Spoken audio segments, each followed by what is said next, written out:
Cool,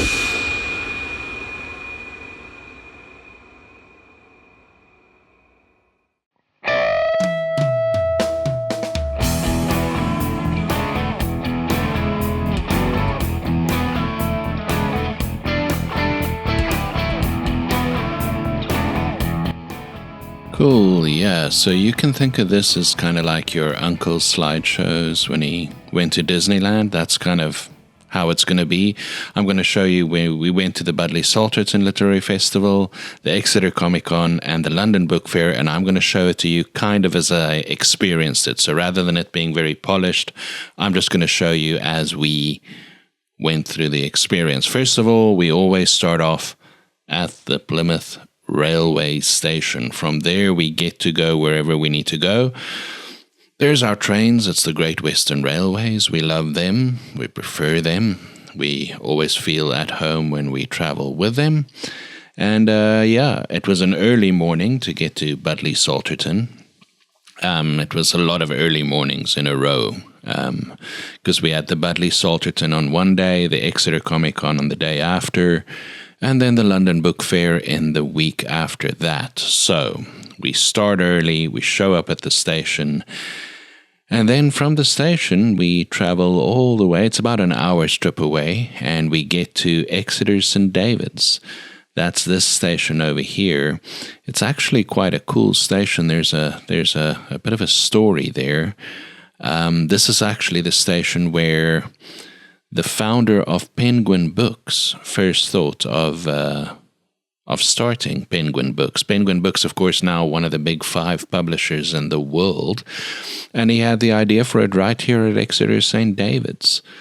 He had nothing to read, apparently, and this inspired him to start his own publishing company. And so you see a whole lot of books advertised. Now, books are a big thing throughout the UK, but especially here at Exeter St. David's, Penguin and the history always gets a lot of the books advertised here.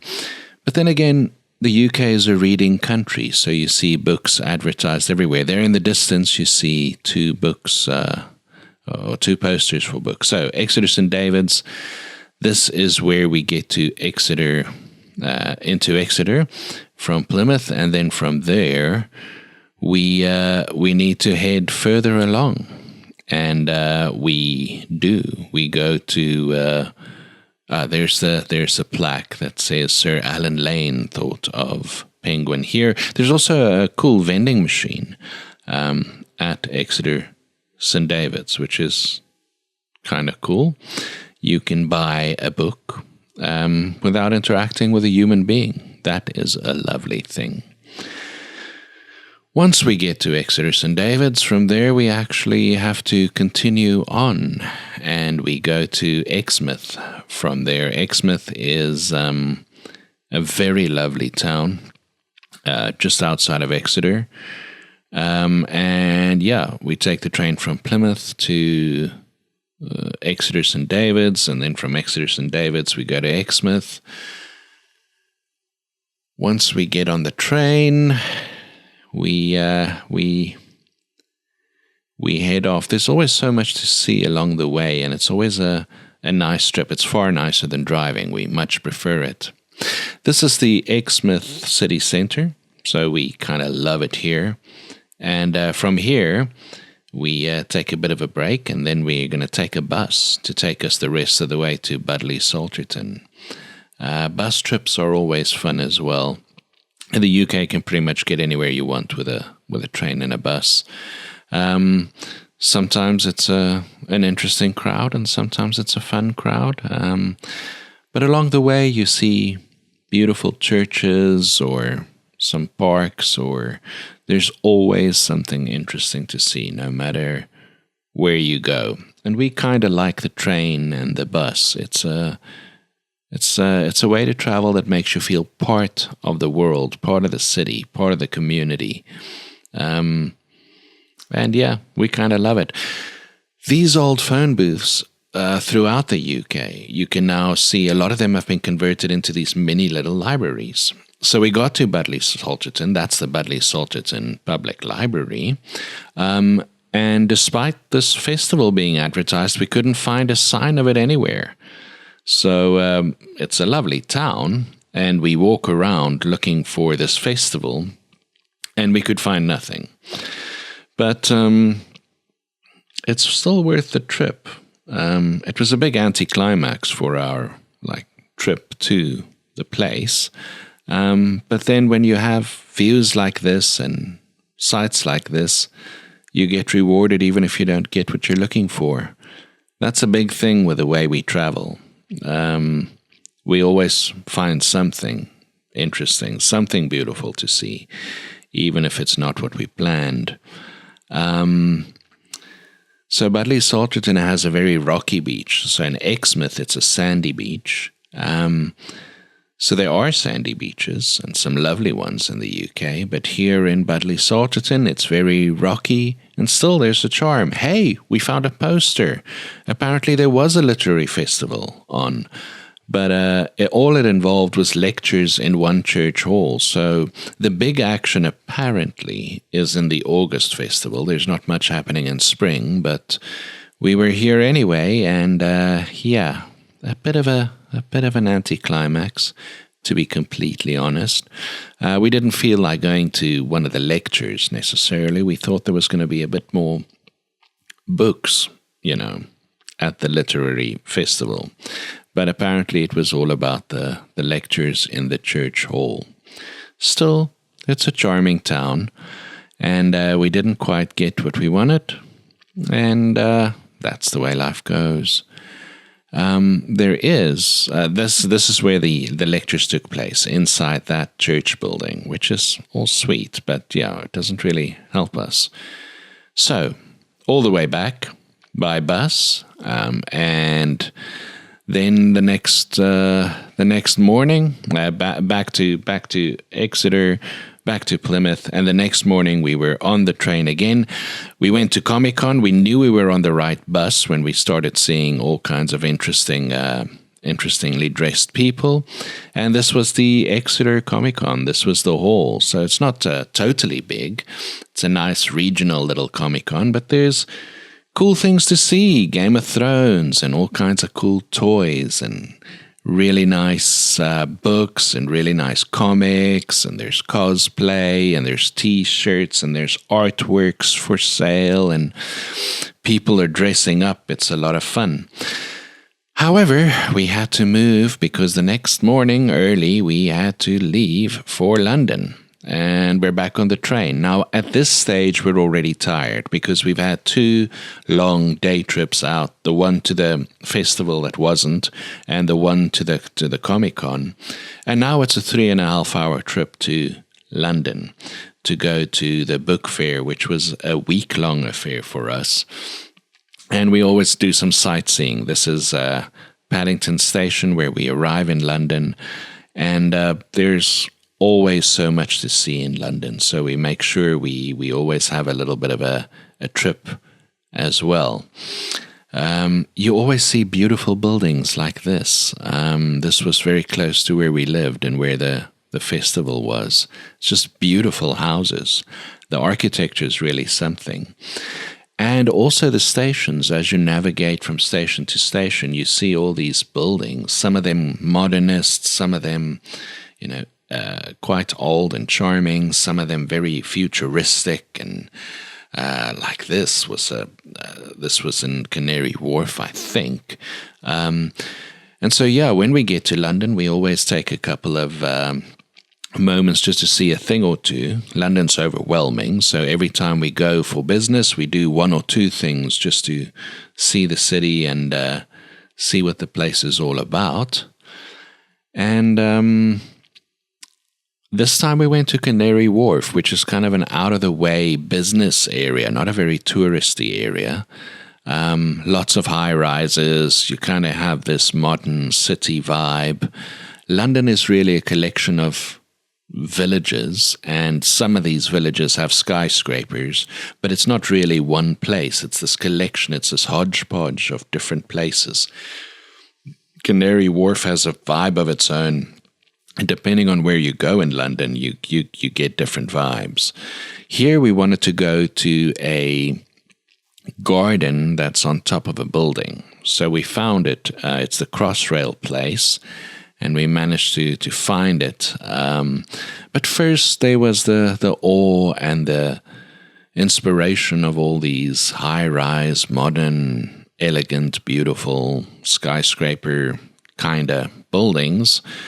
And this is the Sky Garden, which is really kind of nice at Crossrail Place. It's free. You just go up there, and it's just a bunch of trees and on top of a building. It's really quite charming and nice. It's kind of got this Japanese vibe. And then we saw this, a short story station. This is a vending machine that sells you. This one was free. But it sells you little short stories. So you can choose 1 minute, 3 minute, or 5 minute story, and then it gives you a little story, and you can read it. And I just love how the English and England love stories and respect it. There is your short story dispensed from a machine. And then it is also a working city. You know, there's a grittiness to it and a griminess to it. There's always construction, there's always building, there's always stuff happening. It's a busy city. People are living here. And you see weird things, sometimes things that really surprise you or freak you out. You don't always know what to make of it. But there's always a point of interest, something artistic, something beautiful, something to see. No matter where you go, if you go there by accident or you go there intentionally, there literally is always something to see. Artworks made of microchips. I mean, just the most random but beautiful and inspiring stuff. And then there's the memorials. You do get a sense of World War II and World War I, and this is a memorial to the Great War, World War I, and this was all employees in one company that died in the war.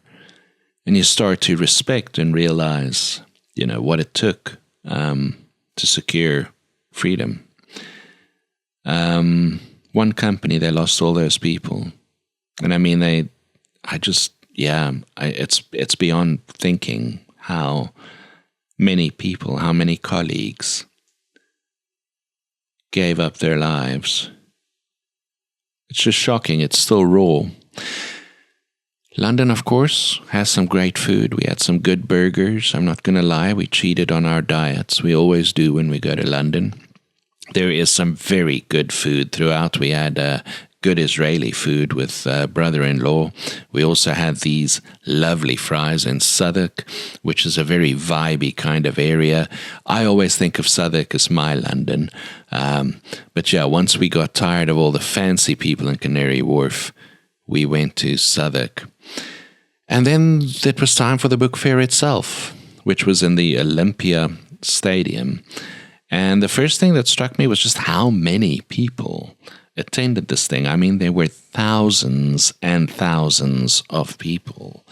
So it wasn't like one hall, it was several halls worth of everything you can think of in the book industry. So, I mean, different countries had stalls, there were lecture halls. You could be an independent publisher or a mainstream publisher. You could be in the printing game or the translation game or the illustration game. There was literally anybody who's in any way affiliated with a book trade could find something.